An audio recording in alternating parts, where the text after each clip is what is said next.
Saudara-saudara, pasti kita banyak memperoleh manfaat dharma. Mungkin dulu Anda yang gelisah, setelah kenal dharma mungkin Anda jadi tenang. Ya. Dulu Anda yang emosinya meledak-ledak, kemudian sekarang setelah mengenal dharma lebih sabar. Dulu yang sulit dapat pasangan, setelah mengenal dharma milihnya aja sampai susah. Waduh, kebanyakan. Saya dapat email itu. Dulu waktu saya ketemu sama orangnya, Bante, saya sudah umur segini nggak dapat. Saya katakan, coba kamu begini, begitu, dan seterusnya. Kemarin terakhir saya sebelum berangkat mengatakan, aduh Bante, sekarang saya punya pilihan 3, saya bingung ya. Mau milih yang mana coba? Yang ini baik, tapi umurnya lebih kecil. Yang itu bagus, ini begini, begitu, tapi jauh tempatnya. Yang ini, waduh, yang ngomong, wah, kamu ini dulu sulit, rewel. Sekarang dapat 3, bingung lah. Kamu mau minta bagaimana ini? Tapi itu salah satu manfaat dharma. Ya, mungkin ada yang anaknya nakal, akhirnya kenal dharma jadi baik. Mungkin yang dulu anaknya sakit-sakitan kenal dharma jadi baik. Nah, itu diceritakan seperti Anda ibu tadi yang misalnya punya manfaat dharma. Satu ketika pada hari kebaktian, coba ceritakan kepada teman-teman.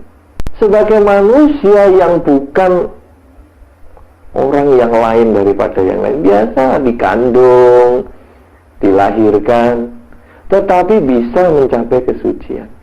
Lah kita sebagai seorang umat Buddha sebetulnya harus punya konsep. Kalau sebagai manusia saja bisa mencapai kesucian, berarti kan sama dengan kita. Kita juga mesti bisa. Yang penting ada kemauan untuk mencapai kesucian itu. Nah, sekarang dharma ini juga begitu. Ketika kita mendengar cerita orang yang bisa sembuh, ketika mendengar cerita orang yang mengalami ini, mengalami itu, sebetulnya kita lalu merenung, kalau dia bisa, mesti saya juga bisa. Kenapa saya tidak bisa? Dulu ada anak sekolah, aduh Bante, saya ini kok sulit tuh punya daya ingat yang bagus. Orang ngomong saya dengar, tapi orang diem saya lupa. Gurunya ngajar apa saya dengar, begitu gurunya diem saya lupa. Saya katakan itu karena kekuatan konsentrasimu lemah. Coba kamu belajar meditasi. Meditasinya sederhana, menggunakan objek Buddha Rupang. Perhatikan bentuk mukanya, modelnya bagaimana, dari rambutnya, lekuknya bagaimana, lalu mukanya ini ciri khasnya bagaimana, warnanya bagaimana, bentuk mata, bentuk hidung, lalu itu dilihat sambil pelan-pelan saja. Jadi nggak usah harus melek terus, nggak kedip-kedip ya, malah matanya nanti capek ya toh. Jadi sambil pelan-pelan dilihat, boleh kedip, boleh melek, boleh kedip, boleh melek, terus nanti merem, menutup mata, bayangin di muka kita. Bisa nggak bayangin mukanya? Nggak bisa melek lagi, merem melek, bayangin lagi, merem lagi, bayangin melek, merem. Kalau sudah bisa kepalanya ingat, melek dan merem sudah bentuknya bisa sama, kita bisa ingat. Lalu ditambah badannya, jubahnya bagaimana, warnanya, lekuknya, tangannya bagaimana, lalu nanti merem lagi, mulai dari kepala, muka, kuping, semua, lalu badannya. Lupa melek lagi. Tiap hari yang dikerjakan itu 15 sampai 20 menit. Terus nanti kalau sudah bisa dari kepala sampai badan, kakinya, terus teratainya. Kalau Anda bisa lihat dari kepala sampai teratainya itu komplit, begitu merem Anda bisa bayangkan dengan jelas, dan Anda bisa pertahankan itu, maka daya ingat akan kuat. Apa yang dikatakan dalam beberapa bulan setelah dia latihan? Dia itu kuliah jurusan elektro.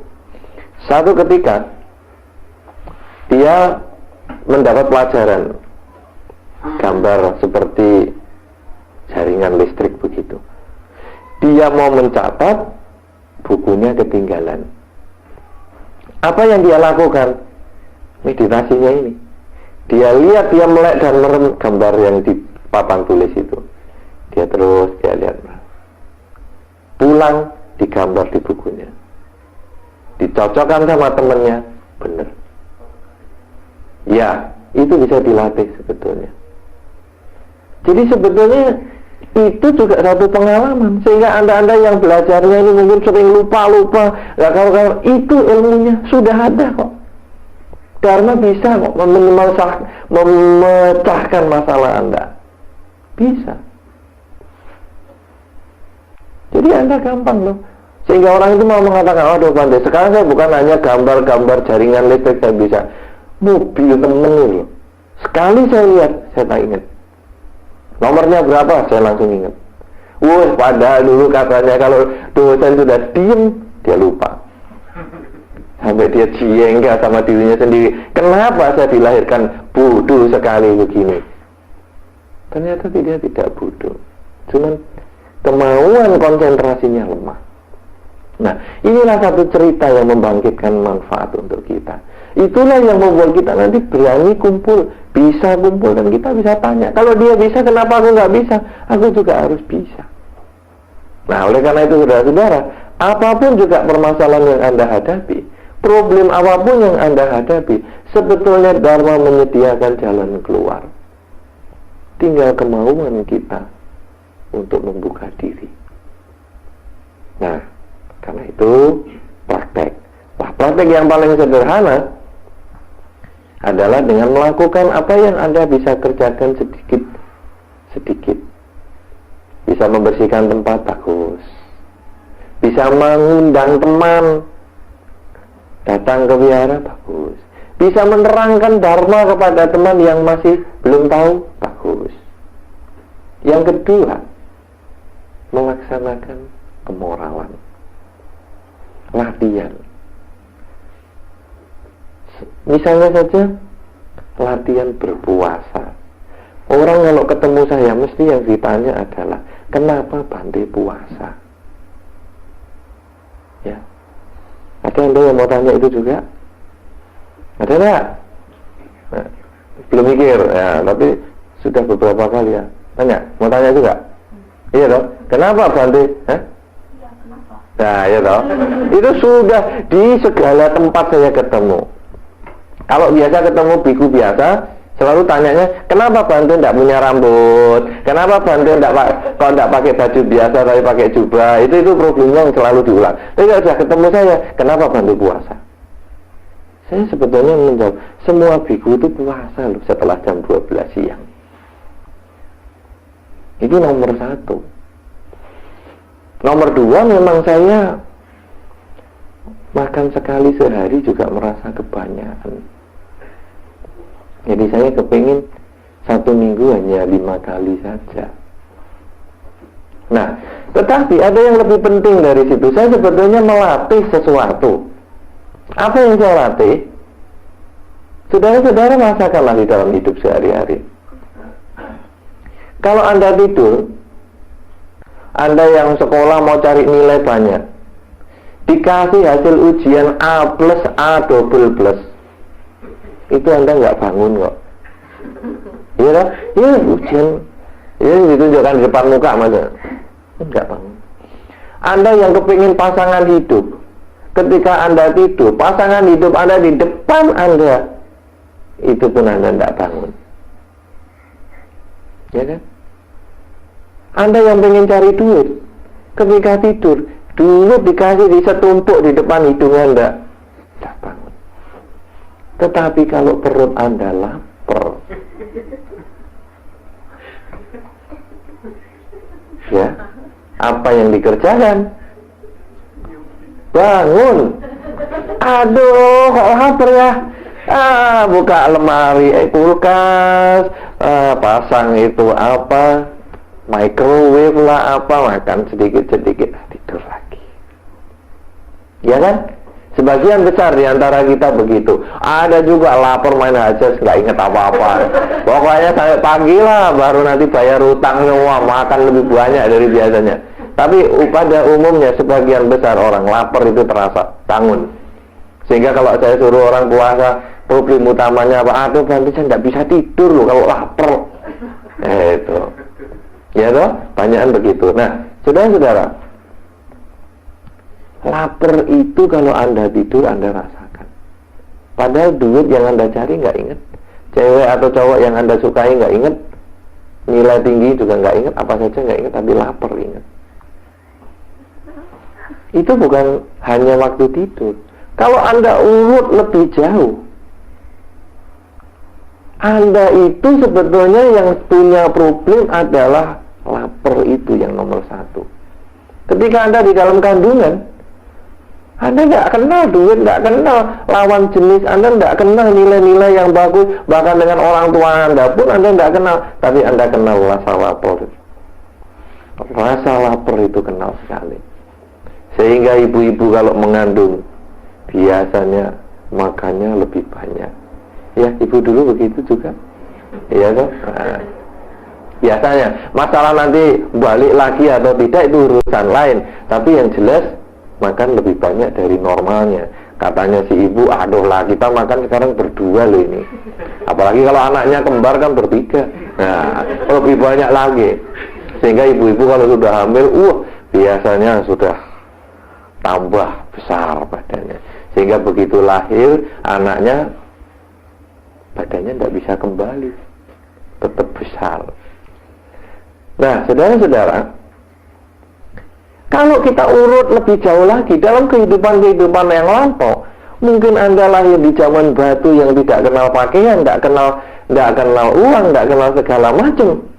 Anda tetap punya rasa lapar itu. Berarti sebetulnya rasa lapar itu rasa yang semua makhluk miliki. Anda mungkin dulu lahir jadi gajah, juga kenal rasa lapar. Anda lahir jadi beruang, juga kenal rasa lapar. Bahkan kita atau Anda lahir jadi kecoa, saya itu tidak pernah. Anda lahir jadi kecoa, Anda lahir jadi kecoa pun yang diingat lapar. Lahir jadi tikus, yang diingat ya lapar. Apa saja, semua makhluk yang dikenal hanya lapar. Bahkan kalau kita membaca cerita kedewaan, dewa di surga itu bisa mati gara-gara lapar.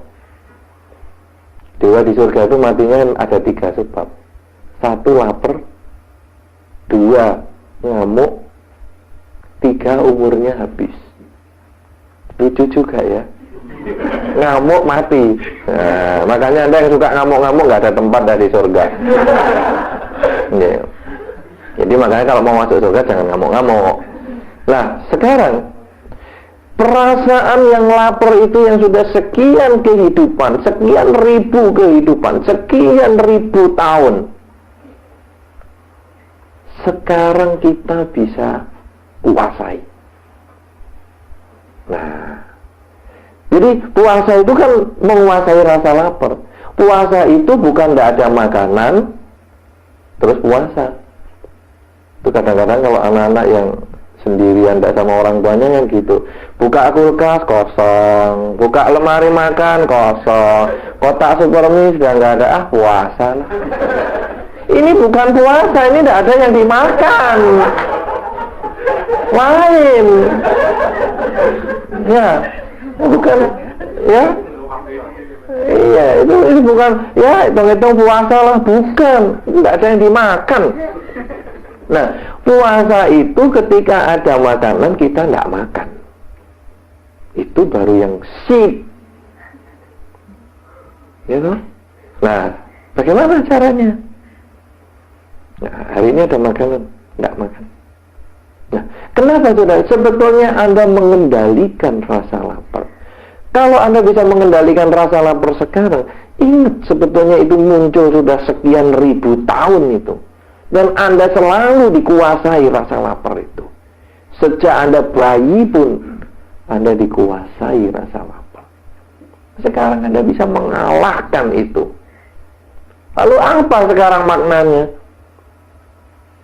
Nah, kalau sekarang muncul perasaan susah gara-gara ditinggal pergi sang kekasih, kita bisa merenung, alah, kekasih itu saya kan baru ketemu 2-3 hari yang lalu. Ya ngapain aku susah ditinggal dia? Oh, rasa lapar saja aku bisa kuasai itu yang sudah aku kenal ribuan tahun yang lalu. Kenapa yang baru 3 hari aja aku nggak bisa kuasai? Kita akhirnya bisa berpikir demikian. Yang besar saja aku bisa kuasai, Untuk apa yang kecil aku nggak bisa kuasai? Malu dong. Nah, ini satu dorongan bagi kita untuk menjadi perilaku kita menjadi baik. Emosi kita juga begitu. Lah ngapain marah-marah begitu? Oh, malah lapar aja aku bisa kuasai kok. Ngapain yang begitu-begitu aku harus marahin? Nah, dengan demikian membuat kita ini lebih terkendali. Terkendali perilaku kita, terkendali emosi kita, terkendali pikiran kita. Nah, inilah sebetulnya salah satu tujuan berpuasa. Melatih kemoralan. Sebetulnya bukan pada kemoralan itu sendiri yang dititik beratkan, tapi latihan yang lebih dalam. Banyak orang mengatakan, alat umat Buddha ini ngapain toh? Dia boleh membunuh kecoa, tidak boleh membunuh nyamuk. Apa takut nanti membunuh kecoa jadi kecoa, membunuh nyamuk jadi nyamuk, membunuh kodok jadi kodok? Bukan, problemnya bukan di situ. Ingat, problemnya bukan pada silahnya itu sendiri. Problemnya pada latihan yang lebih besar. Kalau nyamuk yang kecil aja Anda tidak hargai hidupnya, kecoa yang kecil aja Anda tidak hargai hidupnya, berarti sebetulnya kita itu membiasakan diri untuk tidak menghargai kehidupan makhluk lain. Itu dasarnya. Jadi bukan, aku nggak boleh membunuh nyamuk ini, tapi omongannya menyakitkan. Percuma. Aku nggak boleh menganiaya makhluk ini, tapi wah, kehidupannya sadis sekali. Nggak bisa. Karena itu sebetulnya hanya latihan. Jadi puasa itu pun juga hanya latihan. Jadi bukan, wah, Bante kalau bisa puasa bisa terbang. Saya kalau terbang terus, nanti SQ nggak laku. Jadi bukan urusan puasa itu untuk terbang, tapi puasa itu untuk mengendalikan emosinya, mengendalikan pikirannya. Karena dengan perenungan yang seperti tadi yang sudah saya terangkan. Jadi bukan, kalau nanti kamu puasa kamu nggak sabar. Bukan, kalau puasa sabar orang Ethiopia sabar. Puasa terus itu. Bukan, yang penting perenungannya ini loh. Ya. Nah itu, jadi Anda jangan salah itu. Nah, sudah satu kerelaan, dua kemoralan, maka yang ketiga adalah meditasi. Ini adalah bukti-bukti untuk supaya kita yakin pada Dharma. Meditasi seperti yang tadi saya pernah ceritakan contohnya, orang yang pelupa tadi. Setelah belajar meditasi dengan singkat, meditasi dengan cara objek fisik, yaitu misalnya Buddha rupa, akhirnya daya ingatnya menjadi meningkat. Nah, di dalam Dharma, untuk membuktikan Dharma itu, lakukanlah 3 hal. Kerelaan, kemoralan, dan konsentrasi. Kalau Anda kerjakan itu, maka Anda yakin dengan bukti-bukti pada Dharma, Anda makin kuat keyakinannya pada Dharma, maka Anda akan rela berdesak-desakan, rela mengorbankan harta benda, anggota tubuh, bahkan kehidupan kita untuk